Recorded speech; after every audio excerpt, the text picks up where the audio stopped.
Hey everybody, welcome back. It's NFL Survivor. We're picking winners of the Cheezeman 2022, week 22, Super Bowl week. It's a final Survivor video of the year. I know, this stinks. Our Survivor pool runs on through the Super Bowl, and it's still in play to figure out who's gonna win anything in here. Let's take a look.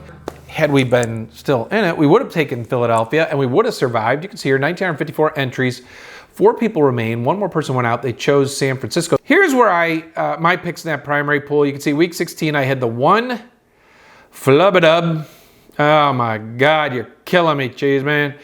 So you can see we chose Tennessee. They lost to Houston. Unbelievable. But in that week, I had said my second choice would be San Francisco. And I actually woke up that day thinking, man, change it to San Francisco. You can't go with the backup quarterback this late in the season. But I did. You know, it's interesting. I lost the pool a few years ago when I did make that change. I woke up in the morning and said, dude, change it. And I changed it because of some reports I heard on the radio, and then my team got beat. I was getting ready to change it, and I go, no, just stick with what you got. You'll have San Francisco twice in the playoffs. You'll be all right. And I didn't change it, and it cost me. So now I've been on both sides of that fence, and both sides stunk. And what's worse is I didn't need San Francisco twice in the playoffs. It would not have helped me at all. I still would have been right where I'm at. You can see here, here's the final 5 players. And when you look at this, team 3 right there, they had KC or San Francisco. They chose San Francisco, they lost, so they're out. Teams 1 and 4, they each won. One went with Kansas City, one went with one chose Philly, one chose KC. So they both won, so they're still in the pool. They just don't have a team in the Super Bowl.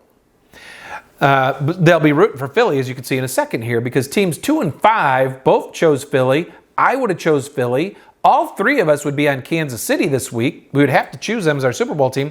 So here's where the pool lies, had we still been in it, had we chose San Francisco in week 16. If Kansas City would win, we would split it 3 ways. If Philly wins, we split it 5 ways, because the teams with no team they would lose this week. They're still in the pool. They just don't have a choice, so they would lose their games, but all 3 people will be on Kansas City, and if Kansas City loses, all 3 lose.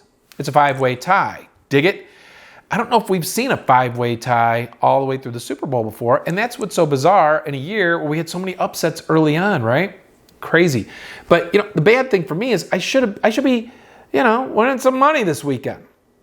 You'd have to win it some other ways with our picks or whatever. I've been here before, though. If you play Survivor as long as me, you've had these situations before. I mean, probably the worst one for me was the year when I chose Rodgers and Brady beat him. So I was in the Final 4, and I can't remember how many teams. There were not many teams.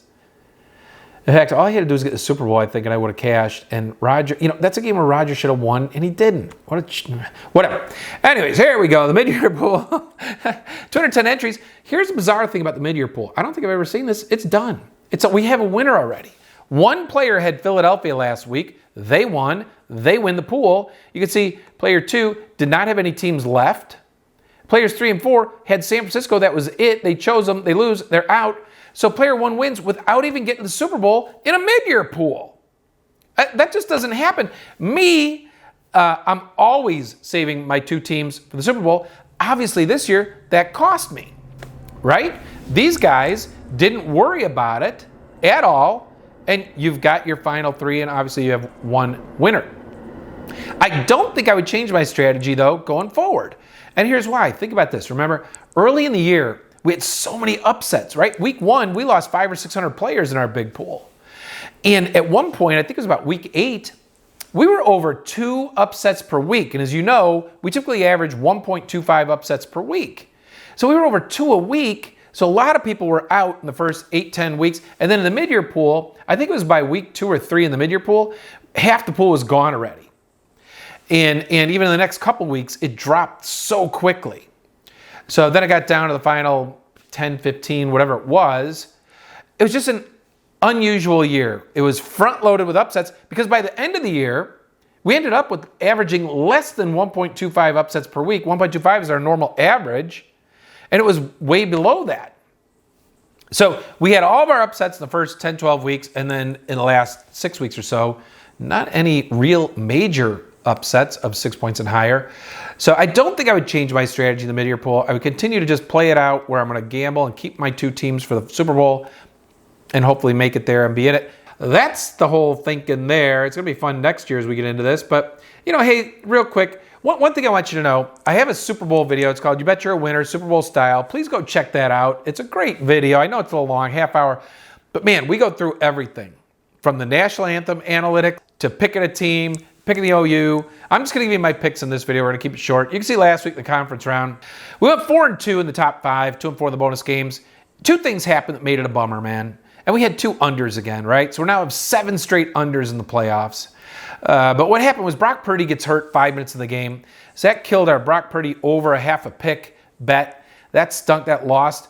Because rookie quarterbacks in the conference championship game, they've all thrown interceptions. That seemed like an easy play, but when you're out on the sideline, the only picks you can throw come from your nose. So that stunk. But anyways, then obviously Hurts only threw for 125 yards. Once Philly got the lead and Purdy was out, that game was over. It was over. So A.J. Brown wasn't getting us over. So we lose those 2 bets because of that. Then the Cincinnati KC game, what are these refs doing? We had a do-over. It's not 4th grade on the playground. How do you have a do-over in the NFL? And then they called that ridiculous defensive holding penalty. Anyways, 4-2, it was a bummer. I just hope the refs don't get involved in the Super Bowl like they did. Real quick, our results, you can see wild card, 5 overs and an under. Divisional games, 4 straight unders. Conference games, 2 straight unders. We have 7 straight unders going into the Super Bowl. This stinks. Let's look at Kansas City, Philadelphia. You guys know everything. In the blue over there, they're in the top 10 basically in everything. Hurts is 16-1. When Philly's 16-1 when Hurts is starting. Kansas City's won 7 of 8, 12 of 13. Only loss was in Cincinnati, and they got that revenge in the conference game. Both these scoring offenses are tied up first at 28.7 a game. Philly is number 3 in turnover differential. Kansas City is 22nd. That could be an issue. And Philly's one of the top interception teams in the league. And this is part of the reason why we like Patrick Mahomes to throw over a half of an interception. He's thrown 12 this year. He has not thrown one in the last 3 games. Philadelphia is also the number 1 sack team in the league, so we expect them to get pressure on him. And Mahomes is such a magician back there at getting rid of the ball, but he does put the ball at risk at times. We think Philly will at least get a pick. I also like Mahomes to get over his rushing yards. I see it's down to 18. I love it. I think he'll be taking off and running. His ankle may not be 100%. Mahomes is mentally tough. He'll get out there and run the ball and not be afraid to do things to win the game. So we like that play. You can see sacks. Philly number 1, Kansas City number 2. In terms of giving up sacks, Kansas City's 3rd best in the league. Philly's 11th worst. But here's the thing on Philly. Hurts tends to hold on to the ball and take off and run. Well, if he takes off and runs and gets tackled behind the line of scrimmage, it counts as a sack. It's not just a negative rush loss, right? It's a sack. So that's why they have so many. You can also see here, Kansas City's number 1 offense, number 1 passing offense. Philly's the number 1 defense, number 1 passing defense. We've had that 3 times in Super Bowls. All 3 times the passing defense team won the games. Okay? I'm leaning Philly. I like Philly. Your teams, see, times they scored over 24.5 points. Currently, Kansas City team total is 24.5. The game is 50.5. Probably go up a notch here. But in terms of the number of games these teams hit 25 themselves, Kansas City did it 13 of 19. Philly, 12 of 19. In terms of giving up 20 points, Kansas City gave up 20 14 times, Philly 8 times. So, the Kansas City's defense playing really well the last 6-7 games of the season, too. And, of course, Philly's defense is statistically the best in the league. But I don't think either one of these teams has seen an offense like they're going to see. I do believe we're going to see some scoring.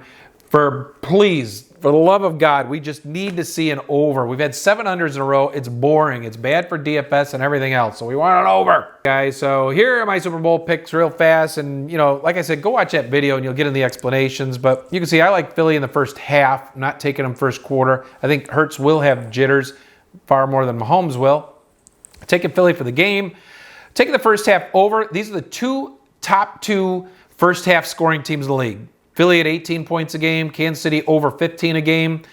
I don't know. That adds up to 33. OU's 24.5. I got a little leeway there, I figure. I'm going to take the over in the game. And then the second quarter, these are the 2 highest scoring teams in the second quarter. And the Super Bowl, the last 10 years, second quarter has been the highest scoring quarter. I'm going to play that. You can see you can get it at plus 200. Told you we're going to take Mahomes rushing yards. Mahomes pick over half. We're going to take National Anthem under, coin toss tails. You can see all the data and analytics in the other video here. Hurts anytime TD. He's got 15 rushing TDs this year, including 2 in the playoffs. I like Devontae Smith over his receiving yards. I'm going to look at some rushing yards too. I think both teams will be able to move the ball on the ground a little bit. So I'll probably take one of those running backs who has a low total, like a Gainwell or somebody like that. And then I like this Mahomes plus Hurts over 3.5 passing touchdowns. If you're going to pick the game over, we should see 4 passing touchdowns, shouldn't we? So that's what we're going to do there. Hey guys, really appreciate you being with us this year. Come back and join us next year. We're going to have some great Survivor information videos for you. Hopefully you like the show. Please like us if you do and send it off to your friends and have them subscribe or whatever. And please check out my You Bet You're a Winner Super Bowl style video. A lot of cool stuff in there. We really appreciate JohnSwire.com, our music, CooperGroup.com, our sponsor. This has been Picking Winners with the Cheezeman. We really appreciate you being with us this year. Good luck at the Super Bowl. We hope you have some winners.